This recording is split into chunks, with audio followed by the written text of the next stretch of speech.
Good afternoon, students, and Jai Hind. Uh, Now, today we have to be the discuss and the focus the topic unifying force. Understand? One thing is that you know very well is that Akbar was a national ruler. Understand? Or now the he wanted to bring or the create the peace and harmony and the brotherhood, peace, and the harmony amongst the different ethnic groups. Understand? Now, the amongst the different ethnic groups, he wanted that. So for that objective, Akbar now made the many of the initiation or the he took the many steps and he took the many measures to bring about the peace, harmony, or create a oneness and the feeling of the unity amongst the uh, uh, different or the diverse group. Understand? This was the motives of the Akbar. Understand? Because we know I have already mentioned many times that the Akbar was just a national ruler and he wanted the unifying the all the elements of the state together or the diverse elements together, and this was the Akbar's efforts. So under this efforts, understand, Akbar followed the policy and now of the policy of the unity, or that unity, through that unity now he wanted and create a national force. Understanding today or in the modern sense we can see and we can now define that the feeling of nationality and feeling of oneness. Understand in the modern sense, but it was the quite different. I am going to focus in the medieval India. Akbar, since belonging to a Muslim community, even then he now looked all the community, understand, and with a one and with a unifying angles. Understand, he wanted to that. So as students, the here the and now the Mughal chronicles or the text or a text now present the empire as a comprising the Mughal text and the Mughal writings. Mughal writings now presents the empire a comprising many different ethnic group and religious communities, different religious community, Jains, Buddhist, Zoroastrians, Christians,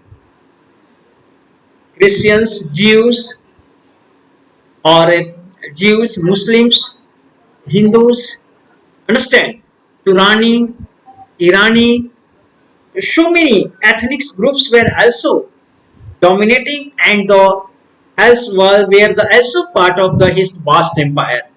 Also, these ethnic groups were the past part of the vast empire of the Akbar the Great.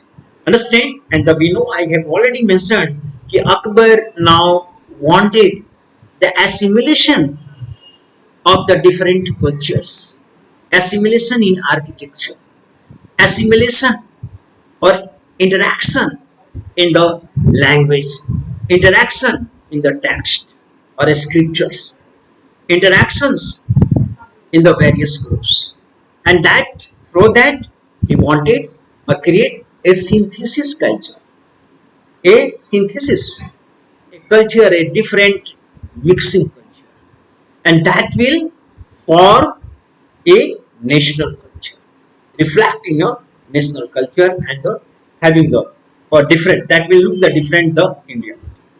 That's today we a different diverse culture exists together. Today diverse people elements exist together and having a broader sense of feeling of nationality, a realization of the nationality. Understand? Similarly, the Akbar had its very commendable efforts the Akbar made in the his bringing the all the community Hindus, Jains, I have Zoroastrians, Muslims, are the source of all peace and stability.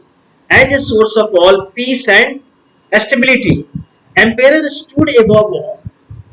Now, as a source of all peace and stability, he wanted to bring the peace and stability and the stability above all religious and ethnic groups. So he rose above the religious or the ethnic groups and mediated among them.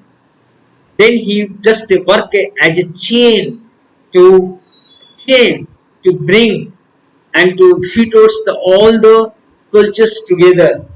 Now he worked as a chain. The emperor was just as a chain to bringing the old cultures and tie the all cultures together. Understand? This was the motives of the Akbar. Or now among them ensured the justice and the peace prevailed, and so that he wanted to ensure the peaceful life, and as well as the justice prevail. Or as we know that Abul Fasl now described ideals of the Sulhekul. Sulhekul. Sulhekuls was the ideals of the Akbar. Akbar wanted to establish the Sulhekul means absolute peace. Sulhekul means absolute peace as the cornerstone of enlightened rule, and this was the foundations or cornerstone, and now the this was the founding stones of the rule, cornerstones, and a hard just a rates for the just a foundations we can say uh, of this peaceful rule or enlightened rule. Akbar's had the enlightened rule. Now, cornerstone of his enlightened rule. Understand? Enlightened rules. And moreover, in Sulakul, all religions and the schools. In this Sulakul, in the in this Sulakul, understand? Now we can say all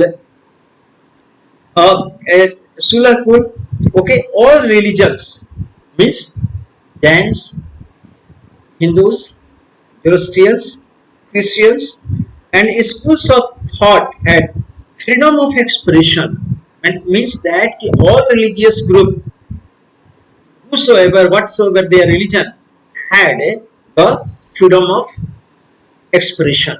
They could now frequently uttered and the expressed their views in the Akbar states. But they had the one condition. The Akbar now forwarded, put forward a condition, on condition. But the condition was put forward.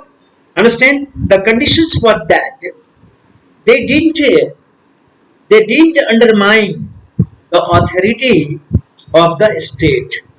They have to be the abide by the authority of the state. Means they all have the right to express their views, all religions, but on the conditions that they would not violate or breach the authority of the state. That was the condition. The Akbar now gave them a state. Or next thing is that to bring about the peace and harmony and calm and tranquility in the state. Understand? They had to be the understand. They had to create the atmosphere of the brotherhood, atmosphere of the harmonious atmosphere. They have to be the secure and achieve, avoiding the fights and conflicts.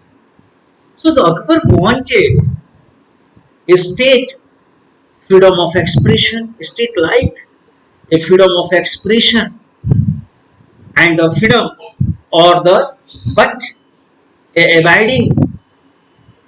abiding by respecting the rules of the Akbar, understand, or they he also said that the citizens had to create the create and the peace and tranquility amongst them, and they have to be set up a harmonious environment. That on that conditions the Akbar now wanted to create it. The further students, now we know very well that the ideas of the Sulhul was implemented through the state policies, and these ideals of Sulhul means absolute peace, absolute peace he wanted to secure. Akbar wanted to secure how and wanted to achieve how Shulakul implemented through the state policy.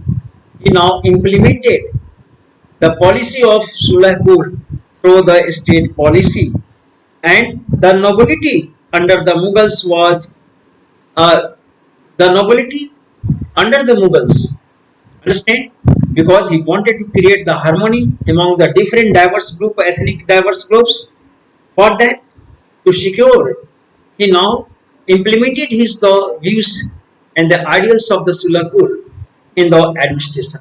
Implementation of the administration that reflects how this reflects or the expressed nobility in the Mughals was a composite one.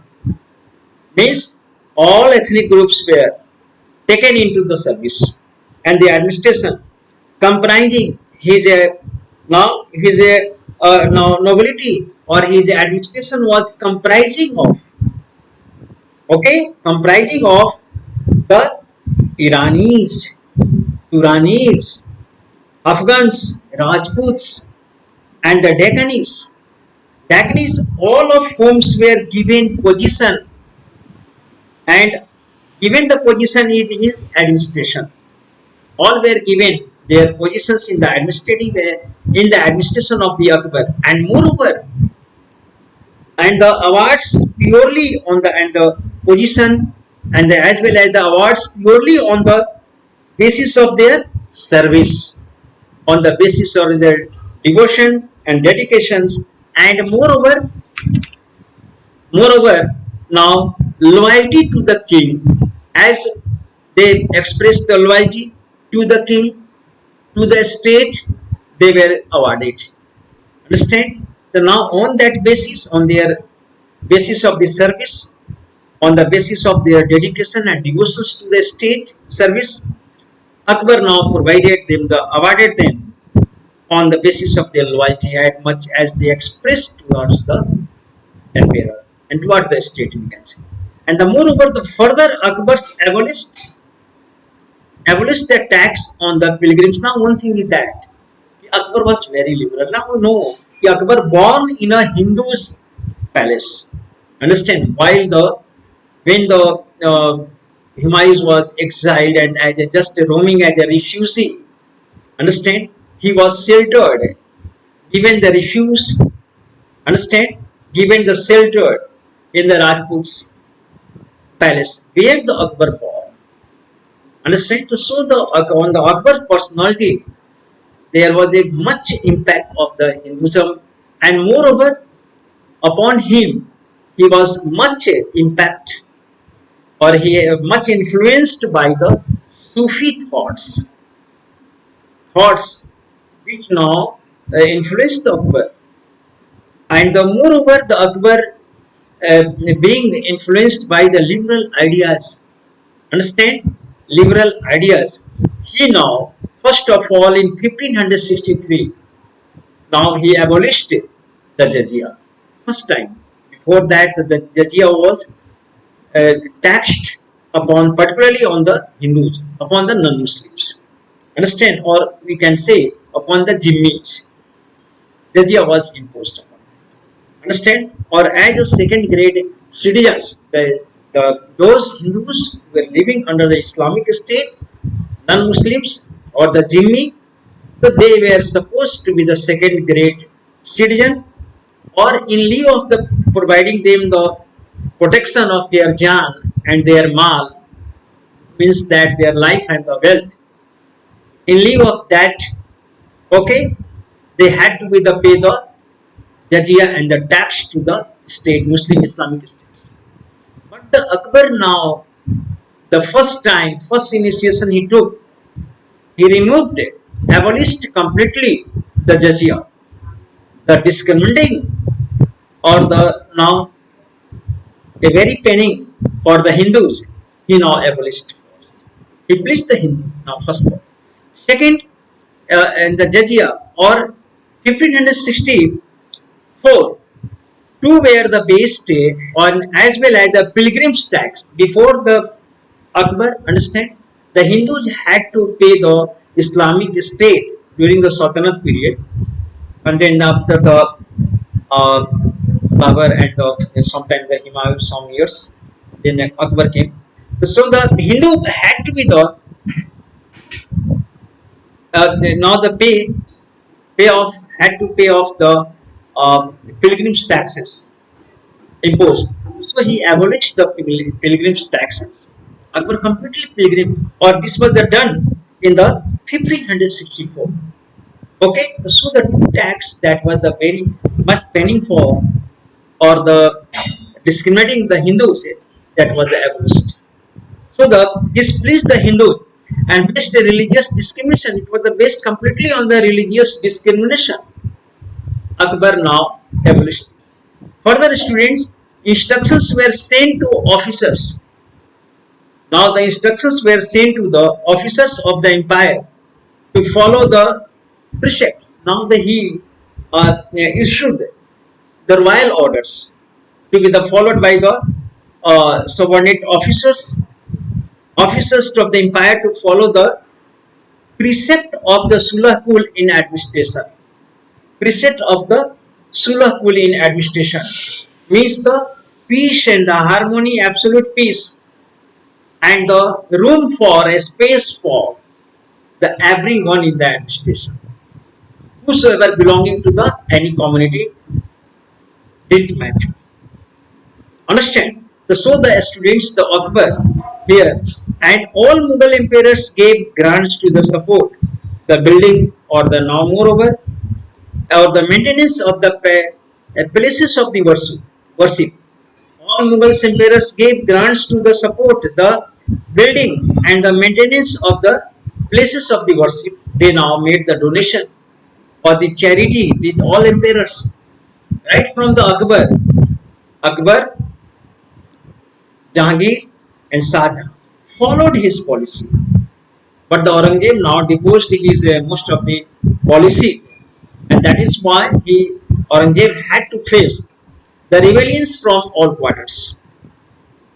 Understand? He entangled in the rebellions because of his anti-Hindu policy or the anti-Akbar's policy. Whatever the Akbar laid down good policy was completely deposed or the deposed capsized. And okay, because of that, it was completely changed. That's and as a result, he followed the diverse policy, and he had to face a lot of the rebellions, countless rebellions we can now from all quarters during the Aurangzeb. If you study the advanced study or the detailed study about the Aurangzeb. Now the one thing is that the all Mughal emperors now supported maintenance. Worship places were given the donations and now. Even temples were destroyed during the war. Now one thing about that, whenever a campaign was exercised by expeditions against the enemy and for conquering the new lands. Okay, wait on that these emperors and in that course, now the many building palaces, forts were demolished for getting the ultimate success and the victory. Many of the on the way were destroyed, but the later grants were issued for the repairing of those structures. Grants were now given by the as know from the reigns of the Shah Jahan and Aurangzeb. Understand? we have the instances we can find during the reigns of the Shah Jahan and the Aurangzeb. Understand? So the during this time period, buildings demolished during the attack or the invasions. Again, the grants were issued for reparation and of those structures, demolished or the damaged structures. Okay. The further we see that, however, during the reign of the Aurangzeb, jizya was imposed, imposed, and on non-Muslim subject it was very well that the jizya was imposed on non-Muslims, or non-Muslims were called by the Muslim as a jimmi also. Understand? So he imposed the jizya, Aurangzeb, and now because of that, Hindus arose against the Aurangzeb. This was a great fault, a big fault on the part of his policy, internal policy. Understand? He reversed all the policy of the Akbar, and as a result, he had to be the face. Understand? Further, students, the justice sovereignty as a social contract. We can the sovereignty as a social contract. One thing is that in the political science, perhaps you have studied about the social contract. Do you know that the propounded of the social contract theory, the Hobbes, the Locke, John Locke, and Hobbes, and Rousseau. Three are the supposed to be the expounder of the social contract theory. Understand? And three had Hobbes had now gave the different pictures of the early society before the law and orders, absence of the complete absence of the law and order, and the nasty and brutish society. Locke, a peaceful society, a compromised, a contract between the rulers and the ruled, and the now even in modern times we can see in his social contract the Rousseau. Understand? He now gave a very revolutionary social contract. Understand? There is a contract between the rulers and the ruled. If the rulers don't regard the contract, what happens? The general will have the right and don't regard and does not regard the general will. That now the people have the right to the divorce. It was very revolutionary done by the Rousseau. Understand? Now here is the also Abul Fazl have also now described about the a contract between the king, emperors, and the subjects. Emperor of the subject. Now the sovereignty as a social contract. Abul Fazl defines sovereignty is what? A social contract. The emperors protects the four essence. Means it is the duty. Emperor promises the four essence of his subjects. Four thing he promised to his subject. But the life, jaan, property, mal, and the honor, namus, and the faith,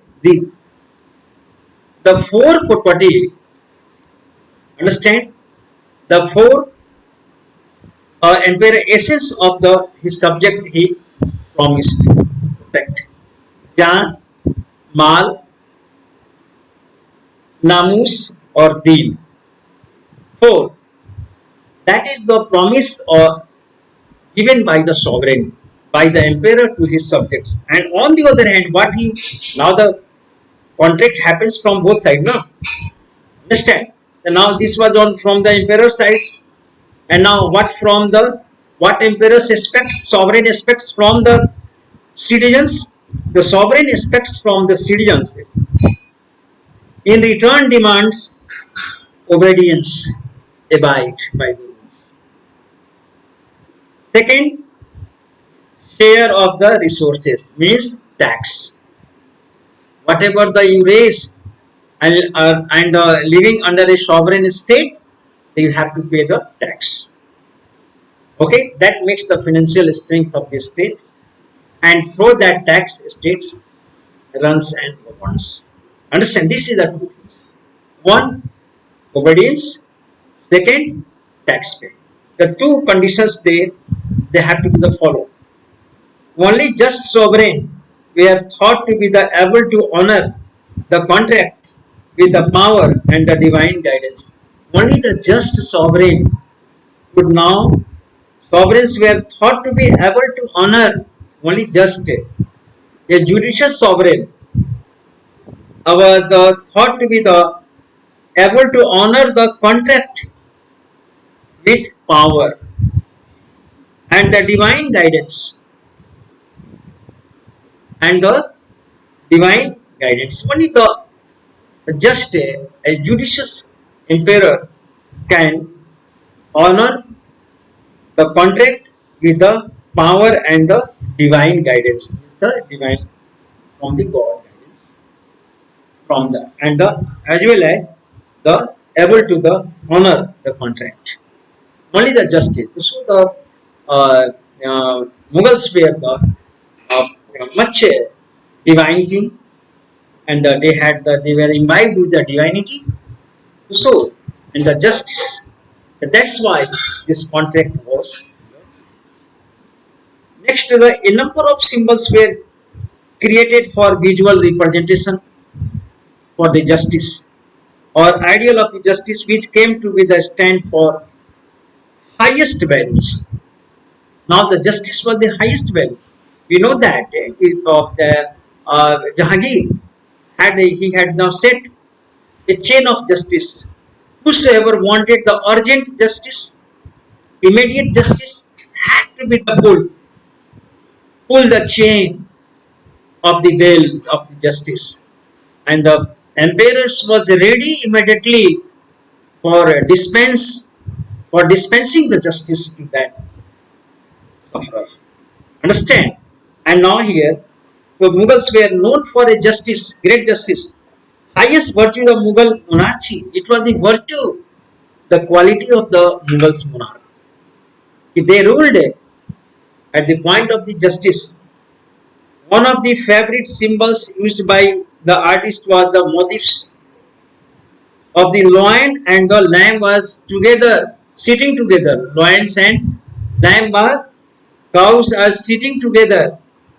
It is the very contrasting things that how this is the possible. Peacefully nestling together next to each other, nestling next to the each other, sitting the each other beside lion and the lamb or the cow. Or this was meant as signifying a realm or where both strong and weak exist together and live together without any fear. Because justice prevails everywhere. And there is no might is right there. No. There is no might is right. Justice prevails there. Even the weakers are the hugely protected, could exist in the harmony. This was because of the justice of the Mughals. The motifs have been depicted to showing the justice. Quote scenes from the illustrated Basanama place such motifs. Basanama, we can find the such motifs in a niche directly below the emperor's throne, and this kind of the emperor's throne below the emperor's throne in the niche in a vacant places in a studied place. Understand? In a almirah like studied place where the motifs can be the found under the emperor's throne of the Mughals. The justice had been shown there, displayed there. Understand? Where the weakers and the strongers can live together, and without the fear, the weakers can live. Even the lion, beside the lions, cow can live and the lamb can live. Understand? This was the justice of the Mughals, great Mughals. Okay, okay, students. This is much for today. Best of luck for your coming assembly examination, and I hope that you all will take a very careful study, very understand analytical study, careful study, and look at the different. Thank you very much.